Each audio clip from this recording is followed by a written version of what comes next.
વિદ્યાર્થી મિત્રો, very good morning to all of you. Chapter number 2 પરમાણુનું બંધારણ. એ ચેપ્ટર ની અંદર આપણે ચર્ચા કરતા હતા આગળના લેક્ચર ની અંદર. થોમ્સનનો પરમાણુ નમૂનો આપણે જોયો.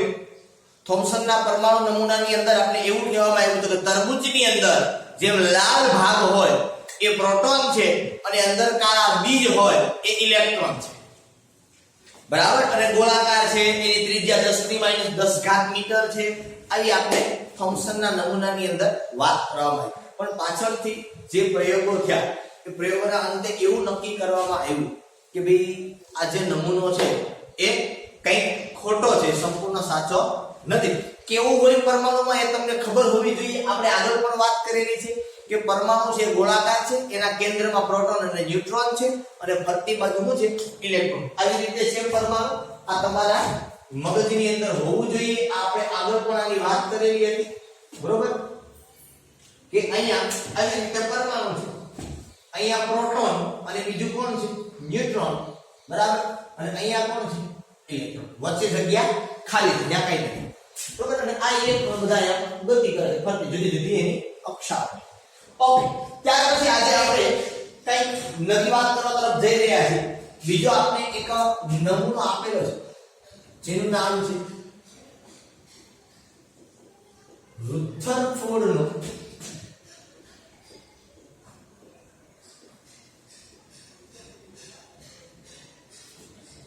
પરમાણુનો નમૂનો.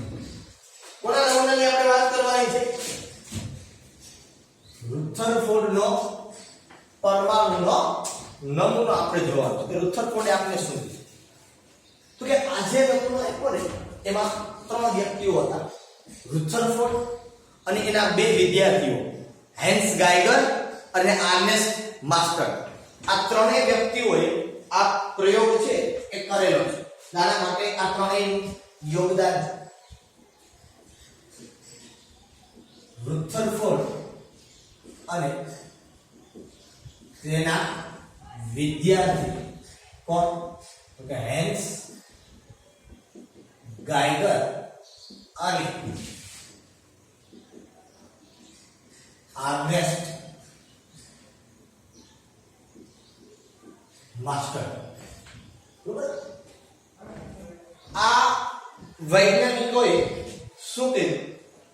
તો કે એક સોનાનો પાતળો વરખ લીધો. પાતળો વરખ એટલે એકદમ પાતળું એવું સ્તર લીધું છે સોનાનું. ઓકે, આપણે પણ લઈએ એ લીધું, આપણે શું વાંધો? ઓકે, એને શું કર્યું? તો કે એક આ એક સોનાનો પાતળો વરખ છે. આ સોનાના પાતળા વરખ ઉપર એને આલ્ફા કણનો મારો ચડ્યો. શું કર્યું? એને સોનાના વરખ ઉપર એ લોકોએ શું કર્યું? તો કે આલ્ફા કણનો એને મારો ચલાવ્યો. હવે આપણે એમ કહીશું આલ્ફા કણ એટલે શું? તો કે ભાઈ આલ્ફા કણ છે કે આલ્ફા કણ એટલે બીજું કઈ નહીં, પણ આ આલ્ફા કણો એક એક્સ-રે માંથી નીકળેલા કણો છે અને એની માહિતી તમને બુક ની અંદર આપેલી છે. આ માનો કે આલ્ફા કણો છે. આવી ભાઈ અથવા તો આને આપણે થોડુંક નામ એવું દર્શાવ્યું તો પણ ચાલે. બી આ તમને આવું જોતા ના આવે, કઈ ચોખ્ખું કરી નાખવાનું, વાંધો નહીં, એમાં કઈ ખોટું નથી, બરોબર? આલ્ફા કણનો મારો આને આના ઉપરથી એને ચાલે. વચ્ચે એક એને પ્લેટ રહી. આ પ્લેટની અંદર એક છિદ્ર અને આમાંથી એક કણ છે એ સીધા એ આના ઉપર દાખલ છે. માનો કે આલ્ફા કણો છે એ અહીંથી નીકળે અને સીધા એ આ સપાટી પર ગયા. આ સોનાનો વરખ શું છે?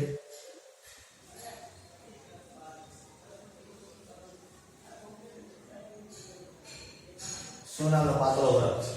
આ 100 નેનોમીટરની જાડાઈ ધરાવે છે. કેટલું? 100 નેનોમીટર. આ સોનાનો જે પાતળો વરખ છે એની ફરતે એને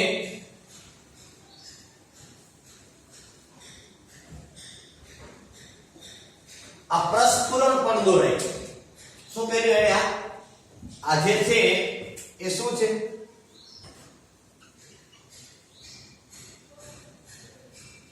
પ્રસ્ફુરણ પડદો. શેનો હોય તમને ખબર છે? શેનો હોય પ્રસ્ફુરણ પડદો? Zinc sulphide. આ લેડની પ્લેટ છે.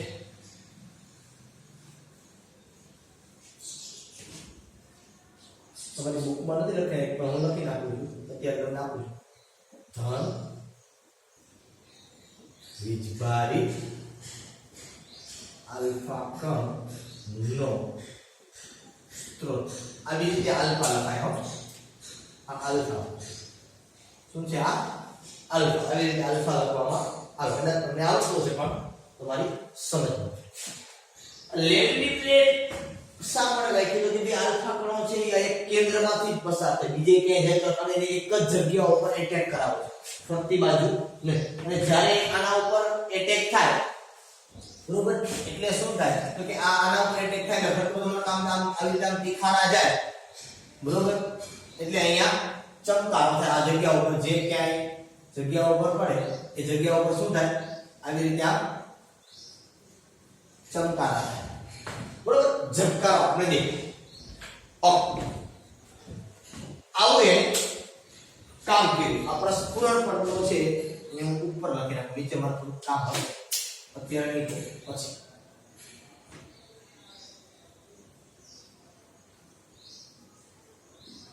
પ્રસ્ફુરણ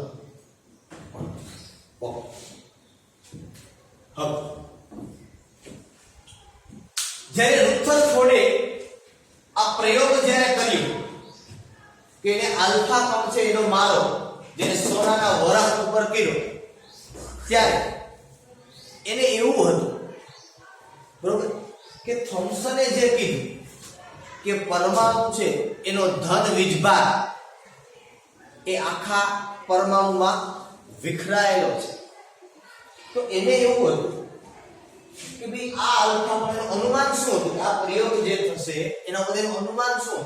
તો રુથરફોર્ડ તો થોમ્સને એવી આશા હતી કે જ્યારે આ આલ્ફા કણો એ સોનાનો વરખ એટલે એ પરમાણુ થયો ને, શું થયો? એક સોનાનો પરમાણુ થયો, પાતળો એવો એકદમ વરખ. 100 નેનોમીટર વિચાર કરો તો 100 નેનોમીટર શું થયું?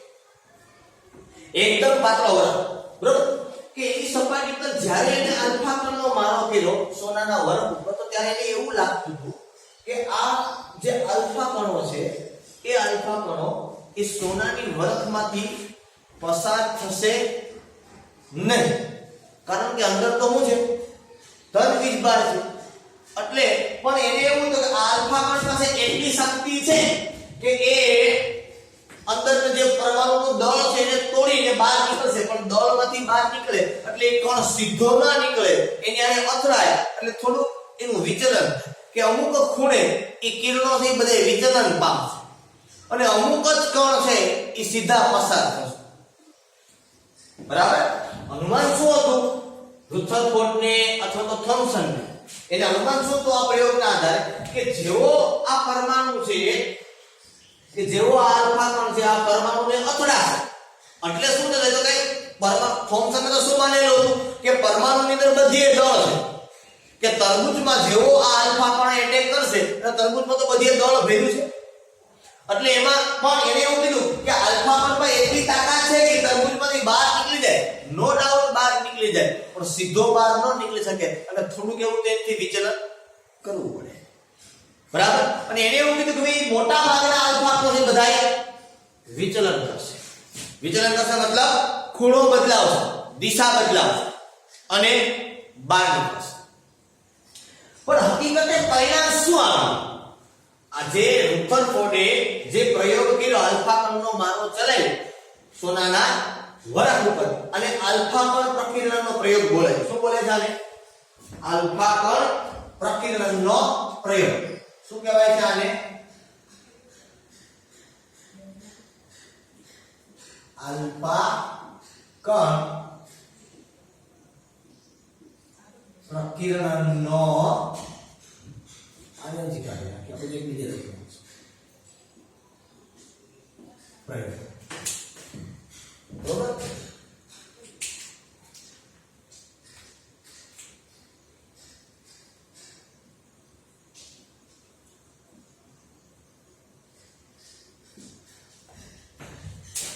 આ જે પ્રયોગ છે એ પ્રયોગનું નામ શું આપ્યું એને અથવા શું આપ્યું હતું કઈ રીતે આને ઓળખાતો હતો બરોબર આલ્ફા કણ પ્રકીર્ણનનો પ્રયોગ બરાબર પ્રકીર્ણન થવું એટલે જે આલ્ફા કણ છે એને દિશા બદલે બરોબર એને પ્રકીર્ણન મગજમાં બેસે આખી વાત હું જે કહું છું કે પહેલા એવું માનવામાં આવતું હતું કે આ પરમાણુ છે એની અંદર બધે આવી રીતે માનવામાં આવતું હતું તમને ખબર છે કે આ પરમાણુ છે આમાં બધે આ બધા ભાગમાં કોણ હતું તો કે ધન વીજભાર છે આવું થોમ્સન કીધું તો જ્યારે એને આ આલ્ફા કણ છે એ આલ્ફા કણનો મારો આની ઉપર કરે તો એને શું સમજવામાં આવતું હતું તો કે આલ્ફા કણ પાસે એટલી તાકાત છે કે આમાંથી પસાર થઈ જાય પણ આ કણ આને અથડાય એટલે આ કદાચ થોડું ઘણું આવી રીતે આમ વધારે નહીં પણ આમ વિચલન પામશે સીધા એમાંથી અમુક કણ જ સીધા પસાર થાય બધા બાકીના સીધા પસાર થશે નહીં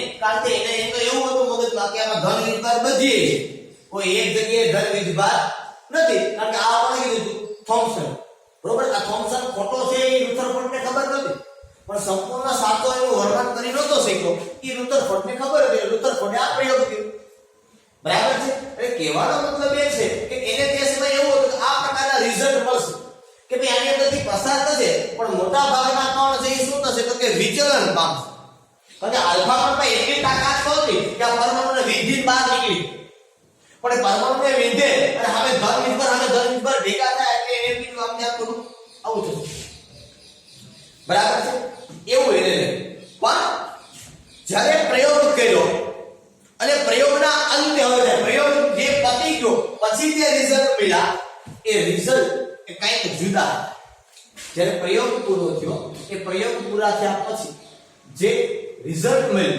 બરોબર એ પ્રયોગનું રિઝલ્ટ જે મળ્યું એ કંઈક વિશિષ્ટ હતું નંબર 1 શું હતું તો કે મોટા ભાગના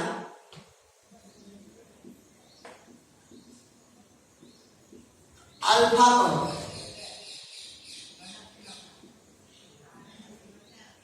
સોનામાંથી અથવા તો પરમાણુમાંથી એવું લખું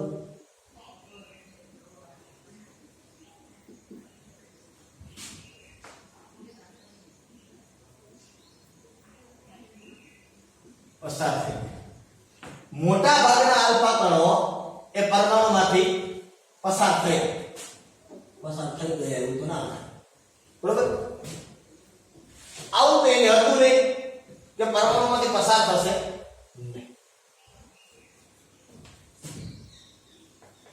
ખૂબ ઓછા આલ્ફા કણોનું વિચલન થયું એને એવું હતું કે મોટા ભાગના આલ્ફા કણોનું વિચલન થશે પણ રિઝલ્ટ શું મળ્યું કે ખૂબ ઓછા આલ્ફા કણોનું વિચલન નંબર 3 અંદાજે 20,000 માંથી એક આલ્ફા પર 180 ડિગ્રીના ખૂણે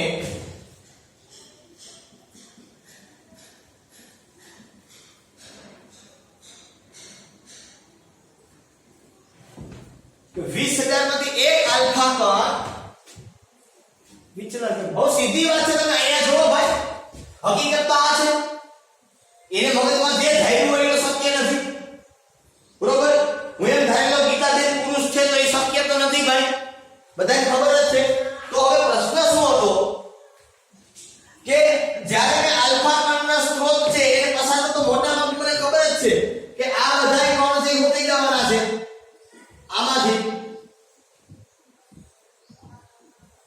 પસાર થઈ જશે હવે એ જ કણ પાછો આવશે કે જે કણ એક્ઝેક્ટ કેન્દ્રમાં હશે એટલે દળ વધુ ક્યાં છે પ્રોટોન અને ન્યુટ્રોનના કારણે દળ હોય તમને ખબર છે ઇલેક્ટ્રોનનું દળ તો અવગણી શકાય એમ છે 0.0005 એટલે મોટા ભાગના આલ્ફા કણ આમાંથી પસાર થઈ 20,000 માંથી એક જ આલ્ફા કણ એ 180 ના ખૂણે વિચલન થયો બાકીના કણો વિચલન થયો આપણે એકલા નહીં જેટલા પામો 180 નો ખૂણે પાછો આવ્યો ઈ જ પાછો આવ્યો જે પરમાણુના કેન્દ્રમાં આ તમને ખબર હોય આવું જ રિઝલ્ટ મળવાનું એટલે જ્યારે આલ્ફા કણનો પુંજ લગાડ્યો. પુંજ એટલે કણોનો સમૂહ, એક હાથ.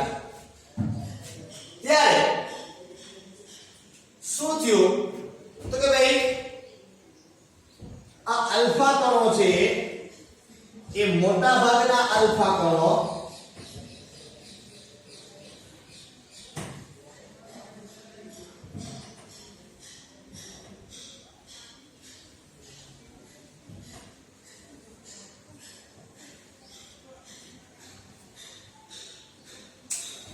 બરોબર. અને અહીંયા હું જુદી રીતે દોરું છું આવી રીતે. બરાબર. અહીંયા આ બધામાં પરમાણુ આવી રીતે ગોઠવાયેલો છે. બરાબર. પણ અમુક જ આલ્ફા કણ છે એ પાછા આવ્યા કે જે આલ્ફા કણ એ દોરી બતાવું છું કે પરમાણુના કેન્દ્રમાં અથડાણું આ 180 ડિગ્રીના ખૂણે ક્યાં આવ્યો? પાછો આવ્યો. આ આલ્ફા કણના પુંજ, આલ્ફા કણના પુંજ એટલે સમજો કે આ તમને વ્યવસ્થિત દેખાય કે આવી રીતે. કારણ કે એક સોનાના વરસમાં તો કેટલા બધા પરમાણુ હોય, એક જ પરમાણુ તો ન હોય. એક જ પરમાણુથી તો આપણે કોઈ સોનાની પાતળી પ્લેટ લીધી છે, એકદમ પાતળી સૂક્ષ્મ અને તમને નવી આંખે દેખાય પણ. બરાબર છે. તો એમાં એક પરમાણુ તો હશે, એમાં તો અસંખ્ય પરમાણુ છે. બરાબર છે. એટલે કેટલા લીધા છે આપણે ખબર એટલા માટે આ પ્રમાણે તમને દર્શાવ્યું કે આ રીતે થાય. અને અહીંયા તમને ખબર પડી એ વસ્તુ કે આવું એને રિઝલ્ટ મળ્યું કે ભાઈ મોટા ભાગના આલ્ફા કણો છે એ પરમાણુમાંથી પસાર થઈ. ખૂબ જ ઓછા આલ્ફા કણોનું વિચલન થઈ. અંદાજે 20,000 માંથી એક આલ્ફા કણ 180 ના ખૂણે પાછો આવ્યો.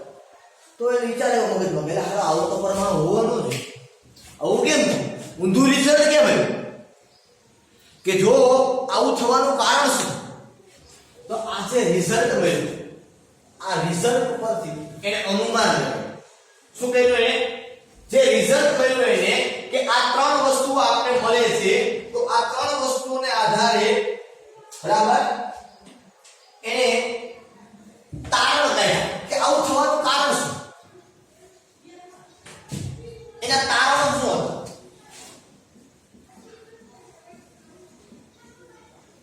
પ્રયોગના અંતે જે આ રિઝલ્ટ મળ્યું આ રિઝલ્ટના એને તારણો કાઢ્યા. નંબર 1 પહેલી વાત તારણ શું કહ્યું કે મોટા ભાગના આલ્ફા કણો પરમાણુમાંથી પસાર થઈ ગયા. એનો મતલબ એમ કે પરમાણુનો મોટો ભાગ ખાલી હોવો જોઈએ. આ પહેલી વાત આવી કે પરમાણુમાંથી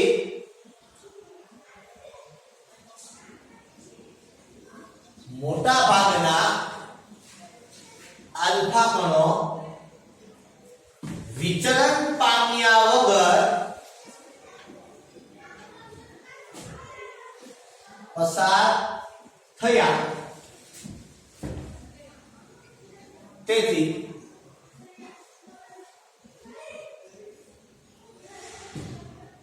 પરમાણુનો મોટો ભાગ ખાલી હોવો જોઈએ, જે આપણે ખબર છે. બરોબર. નંબર 2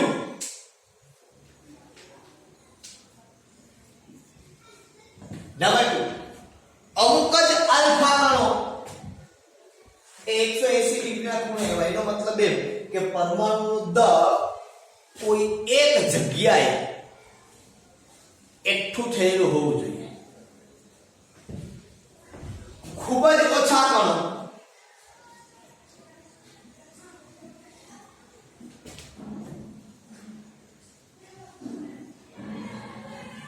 એમાં પણ પાછો પ્રશ્ન થાય કે ભાઈ ઘણા બધા કણો આમાંથી પસાર થયા, ઘણા બધા પરમાણુ વિચલન 180 ના ખૂણે હું કામ પાય આટલો બધો પાછો કેમ આવ્યો?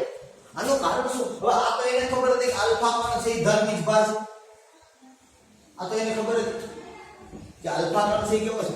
ધન વીજભાર છે. હવે કે પરમાણુના કેન્દ્રમાં ધન વીજભાર, અહીંયા ધન વીજભાર હોવો જોઈએ. કોઈ એક જગ્યાએ ધન વીજભાર એકઠો થયેલો હોવો જોઈએ તો અને માત્ર તો જ આ 180 ડિગ્રીના ખૂણે પાછો આવે, નહીતર આ 180 ડિગ્રીના ખૂણે પાછો આવે નહીં. કારણ કે ધન વચ્ચે બે ધનાધન અપાકર્ષણ થાય. આલ્ફા પણ એ પણ ધન વીજભારી, અહીંયા પરમાણુનું કેન્દ્ર છે એ પણ ધન વીજભારી, તો ધન વચ્ચે બે ધનાધન થાય કે ન થાય? બરોબર. એટલે અપાકર્ષણ થાય અને આ અપાકર્ષણના કારણે આ આલ્ફા કોણ છે એ 180 ડિગ્રીના ખૂણે પાછો આવે, નહીતર 180 ડિગ્રીના ખૂણે પાછો આવી શકે નહીં. બરોબર. એટલે કીધું કે ખૂબ જ ઓછા કરો એ વિચલન પામ્યા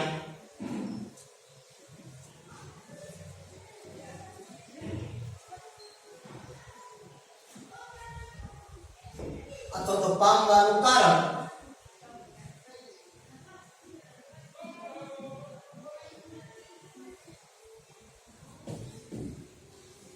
કે પરમાણુમાં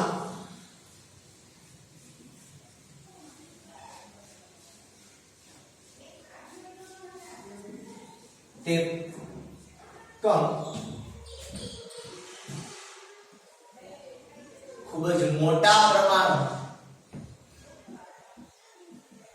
અપાકર્ષણ પામ્યો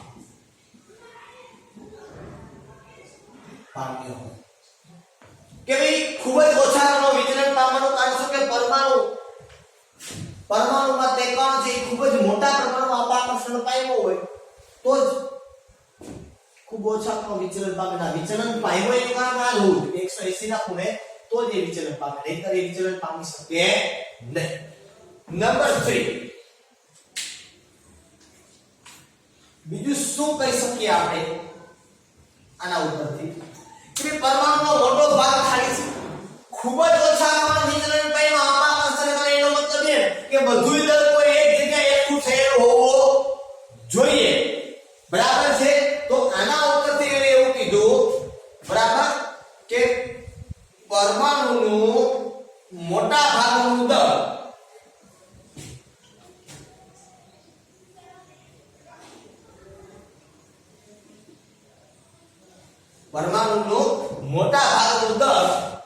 કોઈ એક જગ્યાએ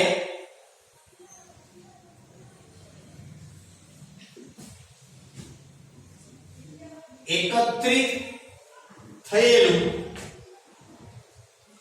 હોવું જોઈએ.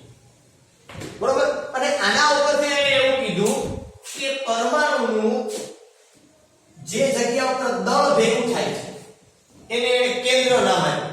શું નામ આપ્યું? એને પરમાણુનું કેન્દ્ર એવું નામ આપ્યું. બરોબર. હું તમને લઈ આપશે. તો આ કેન્દ્ર છે એ ખૂબ જ નાનું છે. આ કેન્દ્ર જે કેવું છે ખૂબ જ નાનું છે અને પરમાણુની સાપેક્ષે ઘણો બધો મોટો છે. તો એને એવું કીધું કે આ જે પરમાણુ છે એ આ પરમાણુ એ આટલો મોટો, તમે જો આપણે મેં તમને આગળ કીધું હતું કે આ પરમાણુની આ જે સાઈઝ છે એ કેટલી છે, તો કે એ સાઈઝ મેં તમને આગળ કીધું હતું. તો કેન્દ્ર છે પરમાણુનું કેન્દ્ર એ કેટલું છે તો કે 10⁻10 મીટર. આપણે આગળ વાત કરી કે પરમાણુ છે આની સાઈઝ કેટલી છે, આ કેન્દ્ર કેટલું છે તો કે 10⁻10 મીટર. હવે આપણે એવી ખબર પડી રુથરફોર્ડને કે ભાઈ આ પરમાણુનું મોટા ભાગનું દળ છે કોઈ એક જગ્યા ઉપર એકત્રિત થયેલું છે. બરોબર. તો આ પરમાણુનું મોટા ભાગનું દળ કોઈ એક જગ્યાએ એકત્રિત થયેલું હોય તો એની સાઈઝ કેટલી? આનો કાઢી નાખો. અત્યારે ઉપર લખી દો અને નીચે મારે લખવું છે.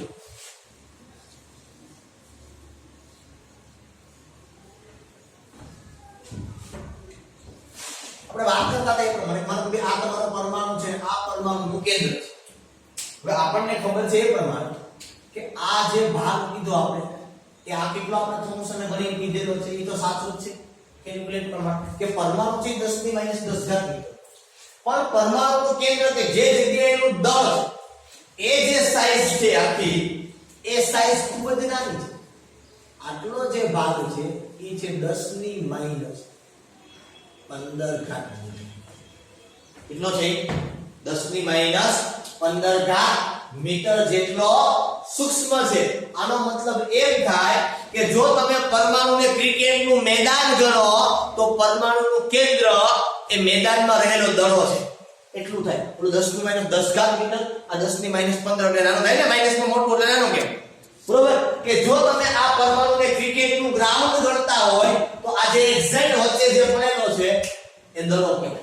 આટલું અંતર છે. હવે તમે વિચાર કરો, હવે આમાંથી આલ્ફા કોણ નીકળે શું થાય? બધાય બહાર નીકળી જાય, એ થોડા વિચલન પામે હે, અને જે એક્ઝેક્ટ દડાને અથડાય તો સીધી વાત છે 180 નાખો ને પાછું. કારણ કે પરમાણુનું બધું દળ છે એ ક્યાં છે? તો કે કેન્દ્રમાં. હું કામ એટલે આપણે સમજાયું કે પરમાણુના કેન્દ્રમાં કોણ છે? કે પ્રોટોન અને ન્યુટ્રોન. આ ત્રણ પરમાણુથી દળ કોનું છે? કે આ બેનું છે. ઇલેક્ટ્રોન દળ તો બની શકે એટલું છે. બરોબર છે. એટલા માટે કે આ પરમાણુ આખો જે છે એ આખાનું જે ત્રિજ્યા એ 10 ની -10 ઘાત મીટર, પણ પરમાણુ કેન્દ્રની ત્રિજ્યા એ કેટલી થાય? કે 10 ની -15 ઘાત મીટર. આ વસ્તુને આધારે રુથરફોર્ડે પરમાણુનો નમૂનો આપ્યો. શું આપ્યો? પરમાણુનો નમૂનો. કે રુથરફોર્ડના મતે પરમાણુ કેવો હોવો જોઈએ? હવે એની વાત. રુથરફોર્ડના મતે પરમાણુ કેવો હોવો જોઈએ એ બાબતની રુથરફોર્ડ છે કે હવે આપણે ચર્ચા કરે છે અને આપણે કહે છે કે પરમાણુ છે એ કેવો હોવો જોઈએ. તો પહેલી વાત, રુથરફોર્ડે શું કીધું? એને એવું કીધું કે પરમાણુનો મોટો ભાગ ખાલી છે અને એનું દળ કોઈ એક જગ્યાએ એકત્રિત થયેલું છે. તો એટલા માટે કે પરમાણુનું દળ જે જગ્યાએ એકત્રિત થયું એને શું નામ આપ્યું? પરમાણુનું કેન્દ્ર. કે ભાઈ જ્યાં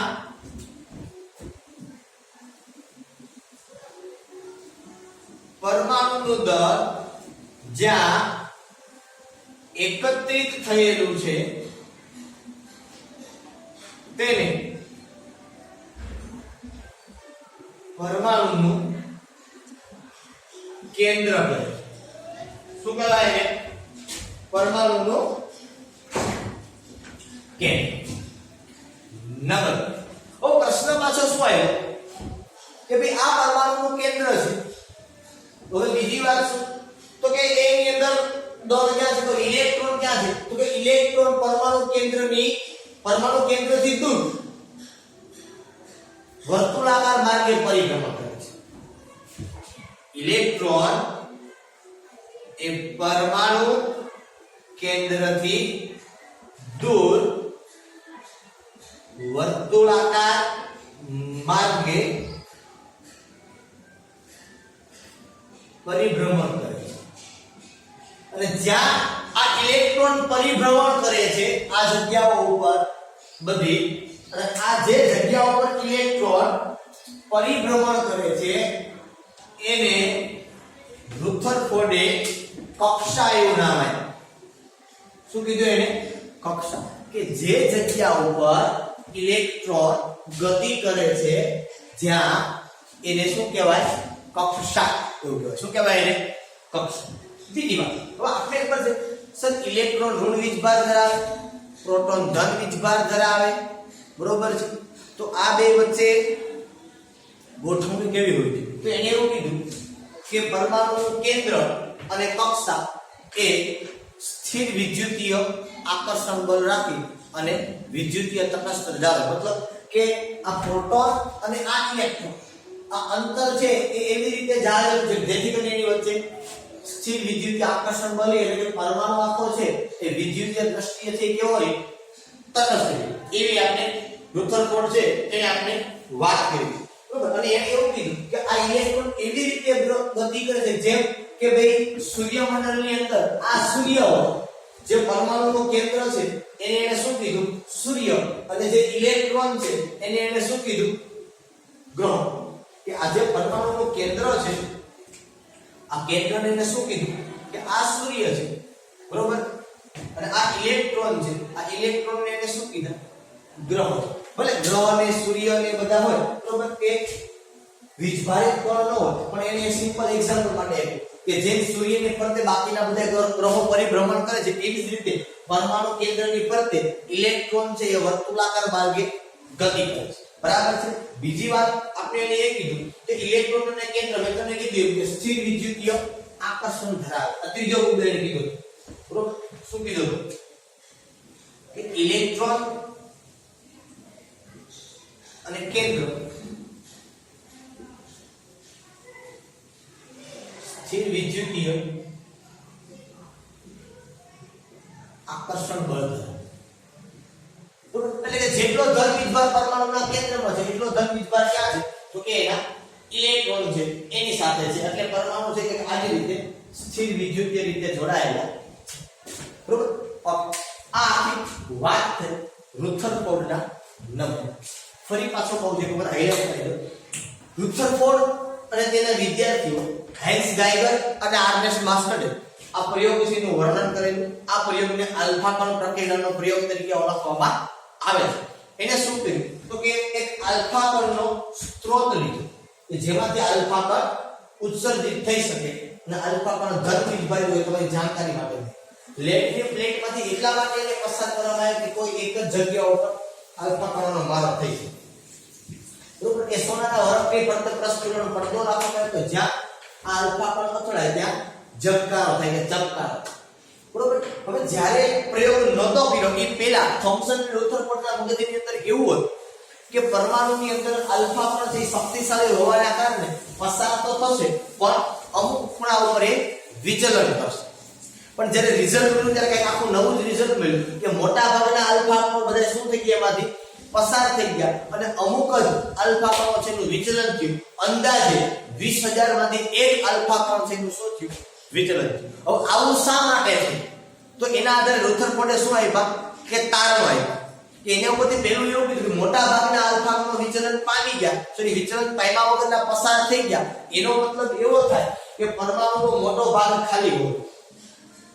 અમુક જ આલ્ફા કણ છે એ 180 ના ખૂણે વિચલન પામ્યા. એનો મતલબ કે એ જગ્યા ઉપર ત્યાં પ્રબળ અપાકર્ષણ થવું જોઈએ તો જ 180 ના ખૂણા ઉપર અપાકર્ષણ થાય. નહીંતર આટલું મોટું અપાકર્ષણ થઈ શકે નહીં.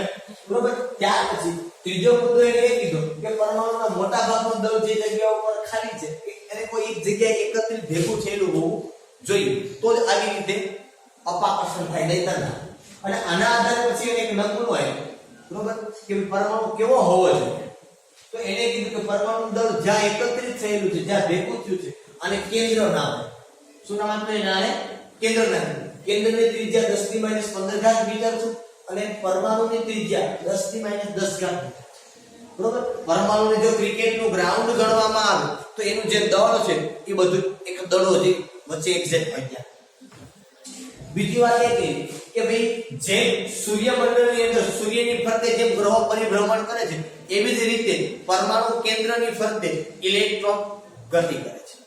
નંબર 3 કે ઇલેક્ટ્રોન અને કેન્દ્ર સ્થિર વિદ્યુતીય આકર્ષણ બળ ધરાવે.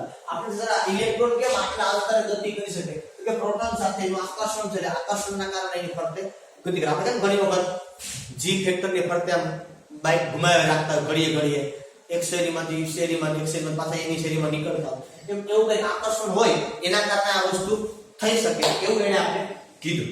બરોબર. હવે આ પણ નમૂનો સાચો સંપૂર્ણપણે નથી. તમને થશે આમ તો આ બરોબર જ છે. આવું તમે કહેતા હતા કે પ્રોટોન હોય ન્યુટ્રોન હોય ને ઇલેક્ટ્રોન આવું તમે કહેતા. પણ ઇલેક્ટ્રોન કેવી રીતે ત્યાં ગોઠવાયેલા છે એની સંખ્યાઓ કઈ રીતે નક્કી થઈ છે? બરોબર. કક્ષાઓ તમે જોયું ભણેલું છે સાંભળેલું છે કે કક્ષાઓમાં ઇલેક્ટ્રોન હોય 1s ને 2s ને 2p ને 3s ને 3p. તો આવું બધું હજી ત્યારે તો રુથરફોર્ડના નમૂનો છે એની પણ કંઈક ખામીઓ છે. આગળના લેક્ચરની અંદર વચ્ચે પહેલા હું બે ટોપિક છોડી દઈશ, પરમાણુ ક્રમાંક અને પરમાણુ દળ અને સમસ્થાનિક સમભારિતો. એના પછીનો જે સીધો ટોપિક તમને આપ્યો છે રુથરફોર્ડના નમૂનાની ખામી, એ આપણે નેક્સ્ટ લેક્ચરની અંદર વાત કરશું કે રુથરફોર્ડના નમૂનાની ખામી શું છે.